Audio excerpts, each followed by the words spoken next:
ഗോൾഡു ആ ഇഞ്ചി ഉണ്ടോ ഗോൾഡു? ഇഞ്ചി ഉണ്ടല്ലോ. അവിടുത്തെ ഇഞ്ചി കേട് വന്നിരിക്കുന്നത് എങ്ങനെയാണോ? ഞാൻ അധിക ദിവസമായിട്ടില്ലേ കൊണ്ടിട്ട്.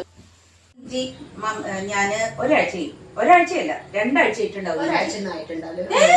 അതൊന്നുമല്ല, നോക്ക് 2 ആഴ്ച. പാപ്പനോട് ചോദിച്ചു നോക്ക്. പാപ്പൻ കൊടുത്തിട്ട് 2 ആഴ്ച ഇഞ്ചി കൊടുത്തിട്ട്. ഞാനത് വന്നത് എന്താ ചെയ്യാന്നറിയോ, നന്നായിട്ട് ഈ ഇടയിലൊക്കെ ഉണ്ടല്ലോ അതിനെ പൊട്ടിച്ചിട്ട് ഇതിന്റെ ഇടയിലത്തെ ചളിയൊക്കെ കളഞ്ഞിട്ട് നന്നായി കഴുകി വൃത്തിയാക്കിയിട്ട് ഡൈനിങ് ടേബിളിന്റെ മേലെ പേപ്പറിൽ വിരിച്ച് വെച്ചിട്ട് ഫാനിട്ട് വെക്കും. അപ്പൊ എല്ലാ വെള്ളവും വറ്റും. ആ വെള്ളം തുള്ളി പാടില്ല കേട്ടോ. എന്നിട്ട് ആ വെള്ളത്തിൽ നിന്ന് നമ്മൾ എന്ത് ചെയ്യുന്നറിയോ, ആ വെള്ളം മാറ്റി കഴിഞ്ഞാൽ ഒരു പേപ്പറിൽ നന്നായിട്ട് പൊതിഞ്ഞിട്ട് എയർ കിടക്കരുത് കേട്ടോ. പൊതിഞ്ഞിട്ട് അങ്ങനെ കവറിൽ അങ്ങനെ ഇടരുത്. എന്നിട്ട് ഇങ്ങനെ കവറിലാക്കിയിട്ട് ഇങ്ങനെ മടക്കി സൂക്ഷിച്ച് വെച്ച് നോക്ക്.